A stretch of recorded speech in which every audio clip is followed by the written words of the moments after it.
Have you ever met or worked with a client who just seemed impossible to win over? If you can master this one skill that I'm about to teach you in this video, you'll be able to build trust faster, influence deeper, and create opportunities that most would only dream about. Stick around because this one skill will change everything. After graduating undergrad, one of my very first jobs that I got, though it was not related to my career field or what I studied, one of my first jobs was working as a bank teller, and the specific bank branch that I worked at was in the Skyway connected to a very large hospital where I was living in Minnesota. And so not only did we get physicians and doctors who would come to this bank branch, we also received a lot of clients or customers who were traveling because they were coming to this clinic.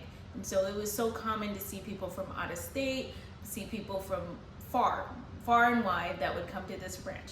There was one particular customer, every time she would come in, she would refuse to come to my counter. So I had one colleague who should always go and visit him. I remember one time I had flagged her down because she was next in line. I was open, she could come to me, but she would not. And my coworker, my colleague was like, "It's okay, don't take offense to it. She only comes to me." I was just wondered, like, why is it that she would never come to me? She never met me. She doesn't know my personality. I haven't done anything to her. Like, what's going on, right?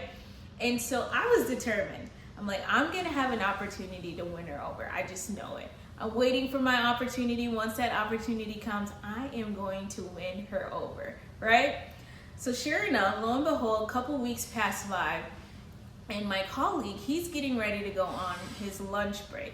So as he's getting ready to go on his lunch break, he closes his till, counts his cash, puts everything away. So now that his till is closed, she had no choice but to come to me. I remember he closed his little door thing, and she looked over, and I just saw body language, just the biggest sigh, everything dropped, and she was just like I don't want to go to this girl. I'm like, man, I'm that girl. I'm super cool. I'm friendly. Like, why wouldn't you want to come to me, right?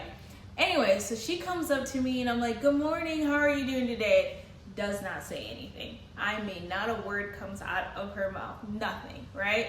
She slides her ID and her checking account number. I pull up her account, get her information. I see the withdrawal slip that she already pre-filled out and everything. She's ready to go. Like, she wants to be in and out. And so, she didn't say anything to me when I said good morning to her. So I'm like, okay, I'm not gonna, pester her or anything like that. So I count the cash in front of her, give her her cash back, give her her debit card back, and her envelope with everything. And now she's almost on her way, right?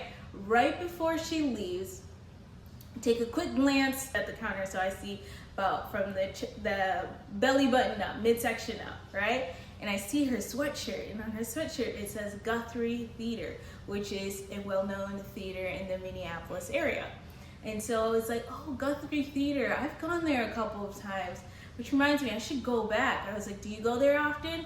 She looks up, and when I tell you this lady lit up, she just starts talking, and she's like, oh, season ticket holder at the Guthrie Theater. And I was like, I remember going there a couple of times in grade school and in high school with school trips, but I haven't been there recently. I need to plan a time to go. And I was like, any recommendation? And she talks my ear off about the Guthrie Theater. So much so, my coworker comes back to grab his water bottle or something from his section, and he looked at me like he's never heard this lady talk this much at all in all of the time knowing her, let alone in one single interaction. So she's talking, she tells me all about the theater, view of all of Minneapolis, all of the things, right? She's just going in, just sharing with the Guthrie Theater. And so from there, I was like, have a wonderful day. She said, you too. And she leaves, body language completely changed. Shoulders back, head is up, walks out of there, right? With just a lot more energy than how she came in. And I share this story because what I did, it wasn't some magic power, it wasn't superpower, but I got in rapport with her. The Cambridge Dictionary defines rapport as a good understanding of someone and ability to communicate well with them. People love what they love. And so you, as someone who's in client relation, as someone who's wanting to connect with your clients or customer, your job is to build rapport as fast as possible. Why do you want to build rapport? The purpose of building rapport, to create trust, to create connection, a sense of mutual understanding between people. Rapport matters. Rapport makes a difference. Rapport is the difference between having a client who is here to come by and whatnot and a raving fan, right? Because I'll tell you this, the next time she came in, guess who she came and saw? This girl right here. Why? Because I had established rapport with her. And then she talked a little bit more about the theater with me. And we just were able to establish an open line of communication, right? So one of the things about this particular lady, she had a daughter who was ill, and the purpose of them coming to the clinic was for her daughter to get treatment.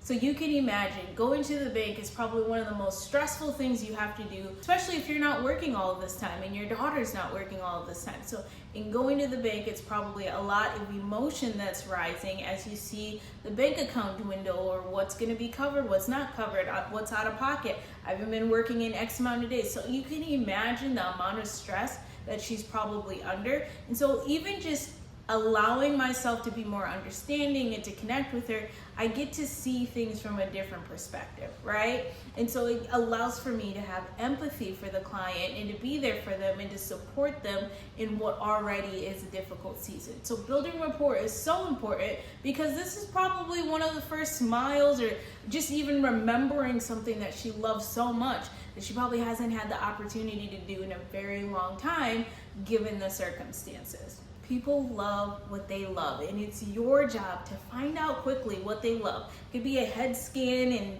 it's a baseball cap with their favorite baseball team, or maybe it's talking about their kids, maybe it's talking about their family. Sports is always a good one.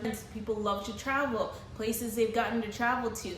Whatever it is, you want to make that connection right away. So remember, people don't remember what you say. They remember how you make them feel.